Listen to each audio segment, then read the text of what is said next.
back to the houseboat. Yeah. Welcome back Fireside to Fireside Tats, episode 36. Can't believe it. Already. They said we wouldn't make it, and we did. Haters. Welcome back to thank David. you. A couple weeks off. He was he didn't make the trip to Austin with us. No. He was not feeling well last week. Still not feeling well this week, No. but toughed it out. I'm here. Coming in, and as Brought me some emergency. I was about to say, oh, and you already some drank it. I was about Ricola. I've got I was some about stuff to for give later. you a toast. Thanks. We're man. drinking Oktoberfest and emergency Yeah. tonight. Start shooting whiskey in a little while, though. Yeah, I think that You have a lot of shit to say. Probably, yeah. I think that might help. Loosen the tongue. Warm me up a little bit. Yeah, it can't hurt. Really helped in that first episode. Yeah, right. The whiskey? Well, Yeah. that was a whole bottle. That was Yeah. completely different. It didn't help at all. Episode 36, Fireside Tats. We're going to tackle a pretty interesting question today. But like before it. we do that, we'll get a little housework out of the way. Go to Facebook and hit the thumbs up button. Two And thumbs. and we have our Tim Howard promo out now, which I'm Loving sure it. everyone loves. I don't know. Watching it, it wasn't as funny as whenever we recorded it, but it's still good. Right. It It never is, right? never is. It was way funnier in my head, but it was still fun. I appreciate him doing it. Yeah. Literally, he came from what did he say? Some like ridiculous 3-week thing of doing promotion after promotion after sponsorship after appearance after Right. whatever, and then still found time on a Sunday night to come to our little tattoo shop and do a promo for Fireside Tats, which does not have the budget for Tim to do that. Very nice. So that was very nice of him. We appreciate it. Good friend. Nah, he's, Now he wouldn't even let me give him the tattoo for free, even though I offered. I was going to trade tattoos Yeah, for the that's not promo, bad. and he was like, "Nah, I don't want to do that." So, anyways, Appreciate it. yeah, thanks, Tim. Good.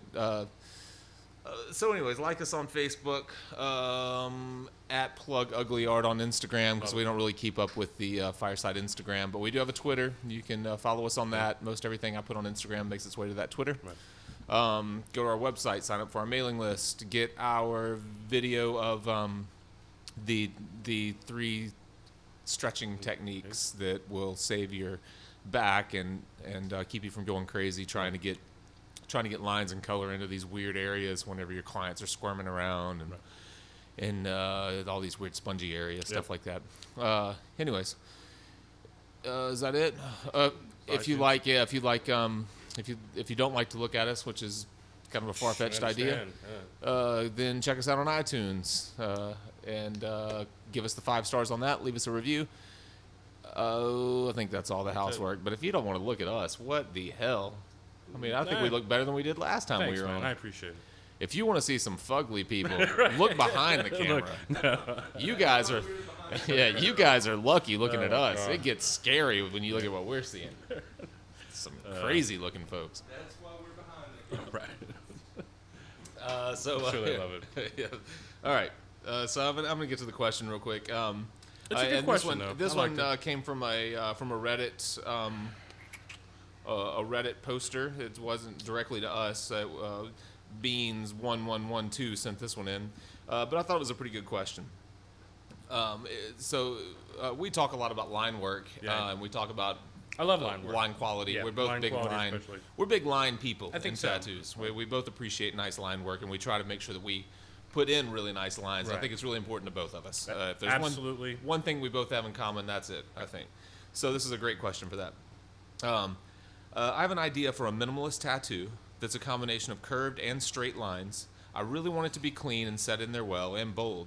So when looking through a portfolio, how can I determine if an artist is good at their lines? So, a lot of times we bring up looking at line quality, but we're talking a lot to other artists, or maybe we say it kind of in passing, and people that don't tattoo, what are they looking for? Yeah, what are you looking for? And especially in a fresh tattoo, a lot, we talk about how so many flaws are hidden in fresh tattoos. So I've got a couple of ideas on that. What do you think? Why don't you start us off? Well, I mean, it's always, like you said, it's always nice to see heel tattoos for one from an artist, and to see sometimes progress in the tattoos, because often you'll see like on larger tattoos, you maybe see the line session subtracted from the color in other session. Yeah. And that gives you a really good idea, because then you can look at how much they're putting in or what kind of lines they really apply to some of these designs. And not all tattoos are like that. Some people don't like to put them in, but especially with cover-ups, you see a lot of that. They like to see the before, the beginning, and the after. And I guess the first things I look at is just really the solid, like clean list of the line. Like if you see a lot of spotting in the line, if you see sputtering in the line, which is hidden in fresh tattoos. Right. It's something you see in heel tattoos more often. It's more in the heel, because you'll see. It's almost like I guess it's like if you're drawing like a felt tip pen, or sometimes those old like ballpoint pens. The second you start stopping and stutter stepping, you're going to notice what is basically either one, the needle causing little holes, so that they are each time you get a clean in a clean line, you'll see these interruptions that are basically the sputter of the needle. Or it could be them stopping and starting, not trying to pull like longer clean lines, so that they're having to put a bunch of small lines together. I think it's easy to notice that.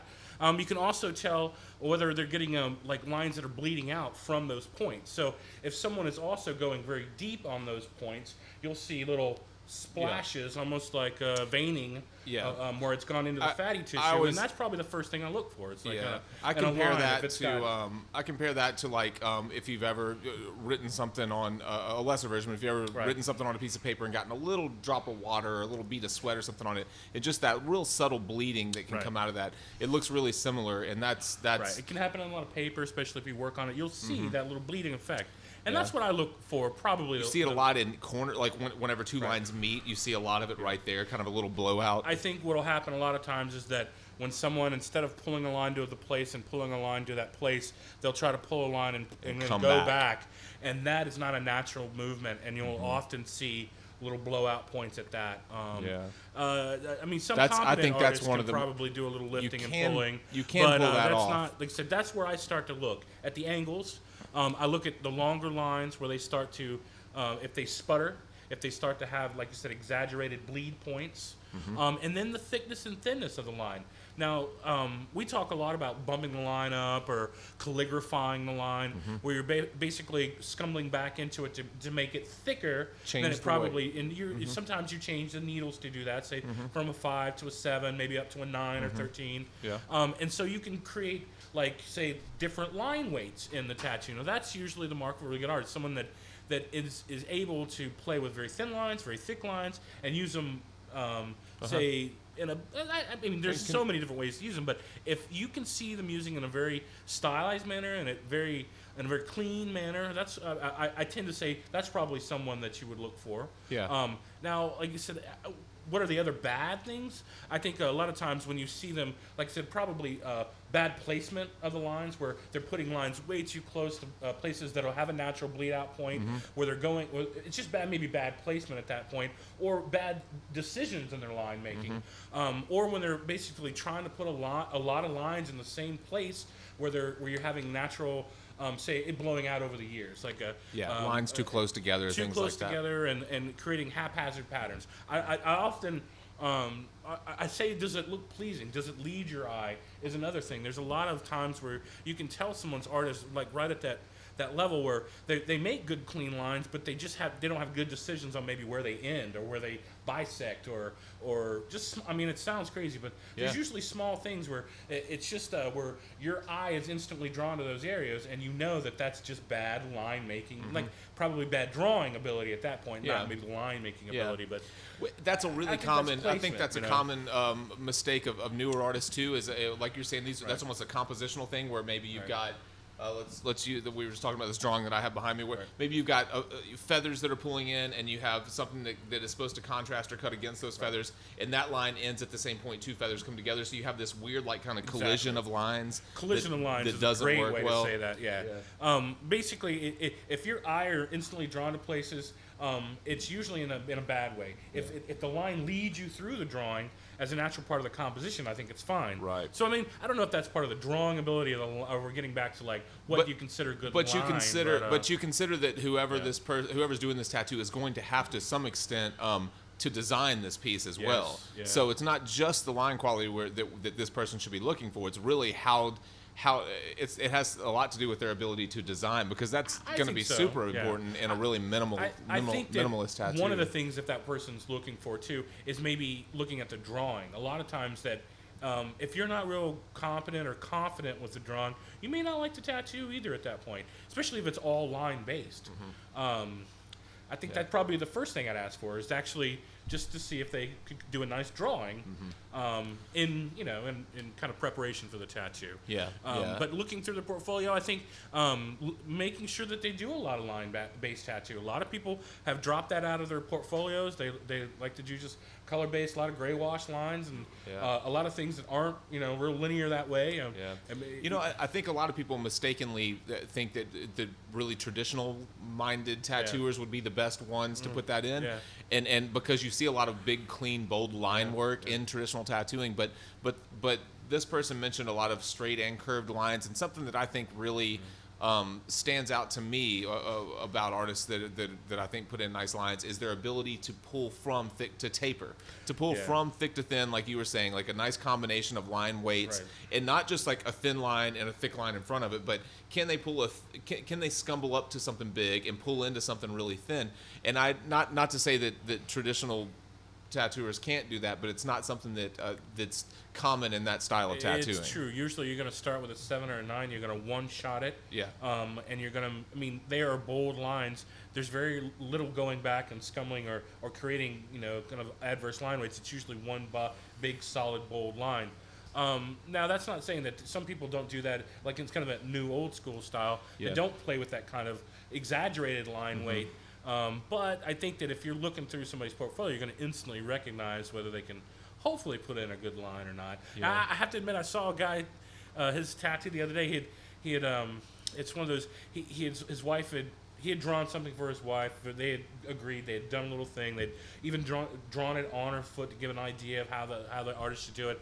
And he completely, just kind of did his own line, curve, weight, did everything, and it looked awful. Like I think a lot of times where if it's especially with type, if they're not very good at type and they say they're not very good at type, don't let them do type. Yeah. Like you said, a lot of people don't like to do letterings. They have no interest in doing it, and a lot of people, that's what they cut their teeth on when they first get into tattooing. So I think if you really want somebody, it's like get somebody that does a lot of lettering, that does a lot of that calligraphy style That's stuff. a great example Great of a person that's going to do a lot of lines, because that is it. That's their bread and butter. And they're making those transitions that we're talking about in smaller, tighter Much spaces. tighter. The And- lines really have to work together because they're so tight against each other. Someone that does really nice lettering is Right. If exactly that's, who like, you would especially look for. find somebody if that's like 80% of their business or more, they are going to do great linear designs no matter what it is. Yeah. I would say no matter what, but if they're into the idea and they're into the art, they won't have any problems putting a line in. I can guarantee that. And like I said, if most of their work is like that, you're going to get a good idea of what their lines look like. You'll have plenty of examples, because a lot of those, they have maybe a little gray wash, but they don't have a lot of color to them.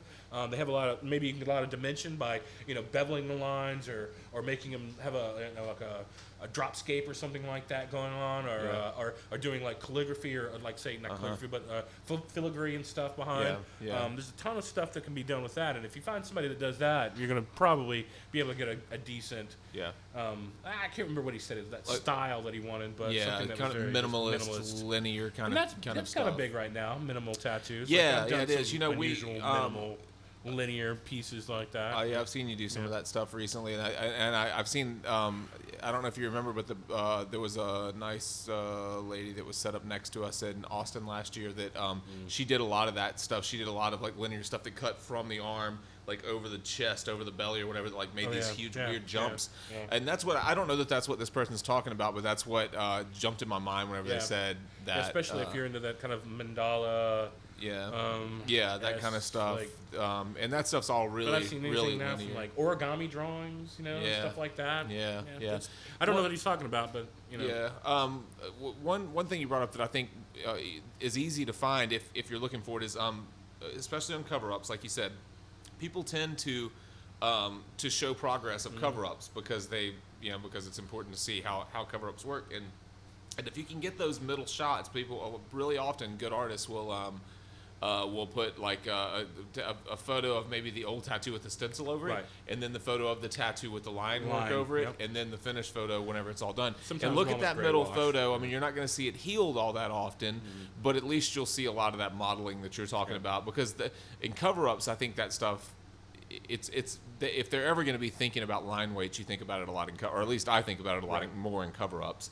Because I know really where I need something to be heavy and bold and where I need it to drop out, and I really model my lines to get that effect before I ever start shading. I agree. I think that's an important place to deal with a lot of different ways of putting work in, and that's definitely one of them. All the linear properties, heavy lines, dark lines, scumble lines, gray wash lines, maybe some blood lines, so that you can work off of when you're doing your gray wash and stuff. I mean, and you'll see that in those in between photographs. Hopefully, a lot of that stuff you don't see once it's finally done. So it's a nice, like I said, if you want to see process, that's a good way to look at it. Yeah. Look at a cover up, like a process cover up. Yeah. Yeah. Just for a minute, let's talk about maybe some of the challenges of that style of tattooing, and not necessarily to the artist, because if you're if you're doing that kind of stuff, hopefully you know what you're doing. But I'm just thinking about that style of tattooing that has a lot of really like symmetrical kind of linear lines that pull over these Like that long areas of your Polynesian body and stuff like that are really simplistic and line based. The one thing that always jumps in my head is what does that thing look like when you don't see the hole? You know what I mean? Yeah. Like whenever I'm designing a big tattoo, which I'm thinking of something that's big that wraps multiple planes and stuff. When I design a big tattoo, I try to think about how it looks like on each panel, and I try to make sure it's something that's interesting on each panel, which is really, really hard to do if you're dealing with 3 lines or something like that. So from the standpoint of the person getting the tattoo, I'd hope that you think about like if you've I don't know what makes me keep going back to this, but I see a lot of people that are like pulling these big lines and then like making the jump over to here and then pulling them across here so that in the photograph it looks spectacular. You're just like, man, that's really cool. But in reality you're never really like that, you know? I think it really is a throwback to. I mean, I don't know if you remember seeing a bunch of stuff from like the late '80s that started doing that kind of postmodern, like very futuristic style, very minimal. Some of it was, and it was not tribal at all, but it was very sounded like abstract designs that people were getting, Like jumping planes, yeah, like that. and people would just call it new primitive. And I think that's kind of I would say maybe a reinvention of it. And I think that it probably comes and goes, and like I said, it's been about 25, 30 years. It's probably about time for I really its don't remember resurgence. seeing it the first time around. If you ever or get a the last chance, time around. and say if you're looking in, say, body, I'm trying to think of like the research magazines, and then the ones that Tattoo Time. If you look in those, some of those early Tattoo Time books that Ed Hardy had put out, they have a couple styles, and even what is his name that does all the oh, sorry, I'm having like a brain fart for just a second, but only because I was just looking at some the other day. He does he's a photographer, and I have a book of his, it's called The Boneyard. He does like all the different stuff in Mexico where he was like doing the animal. His wife at one point was a tattooist. Joel something, Joel, it's 3 names maybe. What is his name?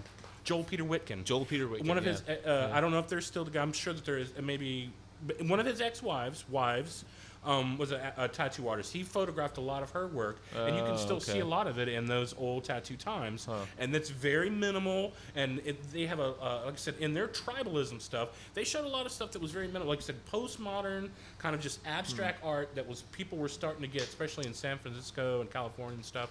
And I think this is probably just a modern resurgence of it, where you're getting one large piece that does, like I said, crosses out of that kind of body mechanics, totally against like maybe what we still think of as probably part of Japanese design, where we look at panels, we think of like how it should work with each plane, and this is totally against that. It's breaks against it.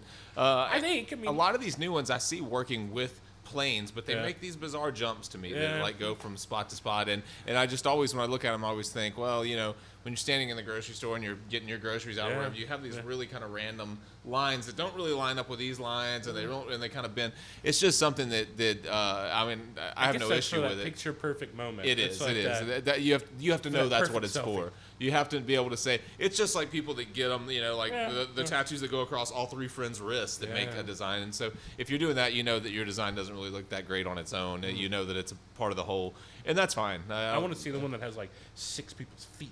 We No, we no, should- no, we have 4 of them right horrible. here. No, I've already got mine done anyway. Oh, that's right. Yeah. Paul Booth tattoos. Paul Booth. Yeah. Um, Thanks, Paul. yeah. By the way. Yeah. I bet he would go back through those if you. Yeah, I don't want them. I love them. I mean, they're probably a little lighter, but it's been years 15, 16, 17 years. Yeah. Yeah. Pardon me. Trying to think. It seemed like I had another Big point body to make mechanics on you were that. talking about. Lines. Yeah, if you're getting those style tattoos, hopefully that you know that they're, look at them when you put the stencil on and move around and get yourself in natural positions and stuff like that. And I'm sure that your artist will tell you the same thing. Like, this isn't going to be something that's going to look fantastic all the time. It really is like you said, a picture perfect tattoo. It is. I mean, Yeah. and you should understand that. And if they warn you, oh, this could, some people I really will warn them only because I don't want to be the one that have to work around it later. Be like, oh, I've changed my mind. Now I want it to do something else, or I want this tattoo right. When it starts to take away from that overall design, where it works into places that could easily be saved for a better tattoo. That's when I try to warn people. Yeah. It's like, okay, you're getting into this. Especially if you think you might be the person that they're going to be coming back to for tattoos, you should absolutely warn them and tell them if you think that it might get in the way of other good work that they could be getting. Yeah. I don't mean it's good very- work. I mean other work. Yeah, when you're using some kind of really an unimportant piece of another tattoo that it cuts into an area that you most likely will put something else into. Yeah, I mean, I try to do the same thing because I feel the same way. Because I know they're going to come to me and say, hey, you know what I really want to do is do this right here. It's right. like, I mean, well, so I could have. as an example, like if someone came in, it's like, man, I've been thinking about this tribal armband. I want it about an inch thick. I want it to go around. I kind of want it to look like thorns. And you're like, man, no. How about? yeah. Is there anything else I can possibly talk you into Right. doing something like that? Right. Mainly because it's a whole arm. Again, you're bisecting. I've done it. I've had to work around them 100 times now. Where there's nothing I can do. It's hard to get rid of. It's jet black, right in the middle. And then the first thing it's they so think hard to of is cover. more tribal to cover it. And you're Yeah. like, oh, Jiminy Cricket. You know, like Yeah. Well, you get that a lot when people come in and they want 5, 10, 12 more hours of tribal. That'll fix it. Yeah, yeah.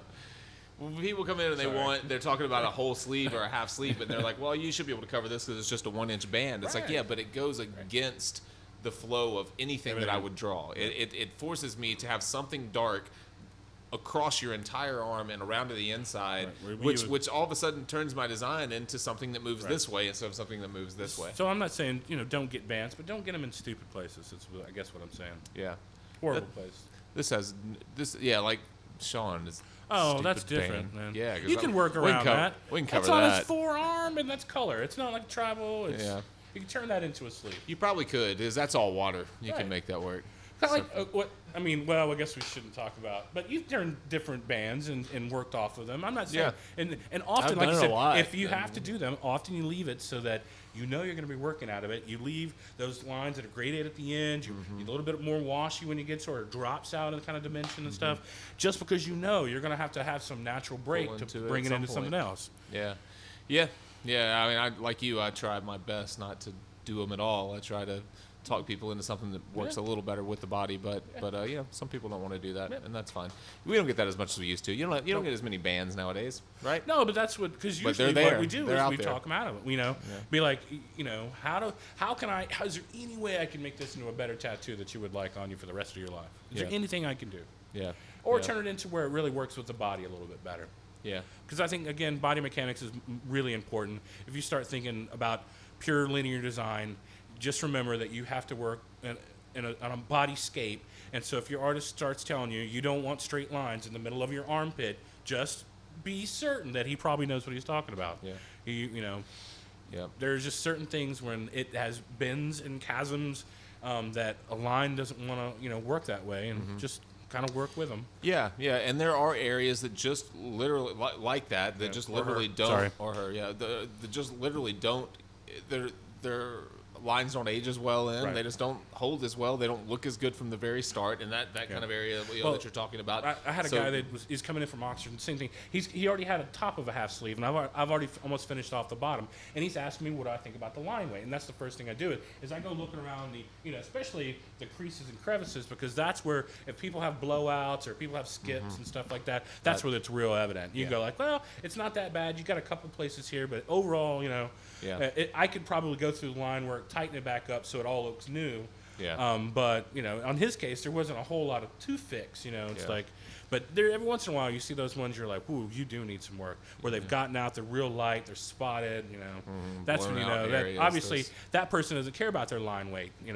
There's a lot of people that just do these one pass kind of Yeah. cut one shot lines. Boom in on. there, Yeah. or they think that the shading is gonna take care of like wobbly lines or sketchy lines or stuff like Yeah, that. and if you've watched this show or listened to Yeah. this show enough, you know that we preach going back through your lines at the end, so there's it shows kind of especially how at the end of that tattoo. If how you've worked on important something lines for really 6 are. months or more, you're really finishing up a nice piece. It really deserves you going back in there. You've beat those black lines all to hell. You might as well.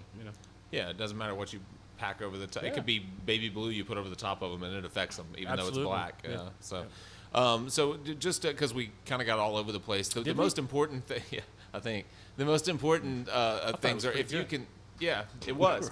If you can see healed work, I think that's great. That and is what you're- great. And what you're looking for in healed work is a variation of line weights. If you can notice like tapers from thick lines to thin lines, and if the thin lines are as clean as the thick lines, And they're look at those smooth. edges, like David mentioned. Is that a sexy line? sexy lines, raunchy lines? You know what I'm saying? Yeah. Dirty lines. Look at points where lines meet and make sure that those points are nice and crisp. That's the sign of someone that's at least paying attention to their lines, because it's such an easy thing for people that are rushing through lines to try to make that edge of that wing all in one motion, when you really want to pull to the edge and pop out, and pull to the edge and pop out, and make those two kind of line up You perfectly. will see them feather and make this perfect point. They will. It just takes a little patience. Little practice. And a little practice, which hopefully, if you're looking for a line-based tattooer, then they've had I think- practice exactly. and patience. Yeah, that's what I think. That's a good point to look at. Yeah. What else? And be open to their changes in the design. I wasn't even thinking about that, but you mentioned like crossing weird areas that are just difficult to get really clean, nice lines into, and there are those areas where especially if it's completely line dependent, I will design around them. Yeah. Just because you don't want to get into them because the skin's weird. It's just Right. going to look a little fuzzier than the rest of the lines. And mainly because they're only going to look good in one place. You're going to have to find that place and work with that place. Right. Often they don't work good when they're at this angle, that Yeah. angle, and that angle. Yeah. They move. So Yeah. be ready for that. Yeah. If it's in a weird place, though. Yeah. I hope that helped. I think so. I mean, I hope that answers a little bit of the question. Hopefully, it gets some people looking at some work, not just like the color and shading, whether they like the color, whether they like the shading, just see does that line look beautiful? Is that a beautiful looking line? Yeah. Is that a sexy line? Is that a nasty line? Well, yeah, you know what I'm saying. Yeah. Yeah. All that stuff I said at the first of the show. Yeah. Just hit repeat. Do it What? again. Was that the show? 5 more stars. Is that it? Yeah, We didn't even only take did a break this one. We didn't take a break. We just did one question. You weren't I'm feeling glad. great. Whew. I want some buffalo chicken sliders. I hear I'm you. out of beer. You're sweating. I've been sick. I'm sorry, you guys. That's Hopefully. all right. And if you guys want to hear us talk longer, just send more questions. Yeah. That's really and the easiest way. if you got any questions, send them to. Go back and Oh, watch the that's classics. true. If We've you, got some. if this episode was too short, go Yeah. back and watch the And classics. if you I haven't hope. seen the trailer, the Tim Howard thing, and by the time this comes out, the Nick Baxter, Jeff Insminger episode will be out, which was stellar in Oh my my opinion. God. I thought it was great. Have Can't you wait showed for him to your see it. chest at all? Like on the. It's all over the internet. It's on that. It's on, but it's you haven't done it like on. I haven't not on. You're just gonna wait till the end or wait something. until it's all finished. I think it's a good I'm just idea. gonna do a shirtless show. I think it's a good idea too. Yeah. Yeah, on the Can't go wrong. boat. Be the When the it'll be hell? the biggest show of all time. Someday we're gonna see Shirtless his on the boat. He keeps telling us he has a boat. I don't think so Scott's either. Scott, he might have gone. can't Scott's even not really welcome believe back. Scott's not welcome back because he took the hugest crap at Harps Sweet. at the Nice. local grocery store, and they have his picture. Every time I go now, they're like, "I swear you know this guy." I'm like, "I've never seen that guy in my life." They take pictures of people who use the bathroom there? He didn't just use the bathroom. Yeah, it was serious. Wow. Yeah. His photo. Did they give him a shirt too? No, they didn't give him Oh. anything. They gave him the took kick the out of the biggest door. crack and- He didn't even buy anything. He just went in there and Paper towels and a kick out the door. Wow. that's damn. it. Yeah. So, anyways, he can't come back. All right, guys. Thank you. Episode 36 is in the books. We'll see you next week. Send us some Thanks. questions and do sign up for the mailing list. But send us some questions. FiresideTats@yahoo.com or through Twitter or Facebook. We'll find them wherever. All these. Subscribe on YouTube. Yeah, we don't get a lot of YouTube. We only have like Yeah. we have very few YouTube. There's so much on subscribers, YouTube, 100 though. people or something like that. All right. YouTube's dead. No, that's not true. That's completely not true. Have a good night. Thank Thanks, you you guys. guys. Bye.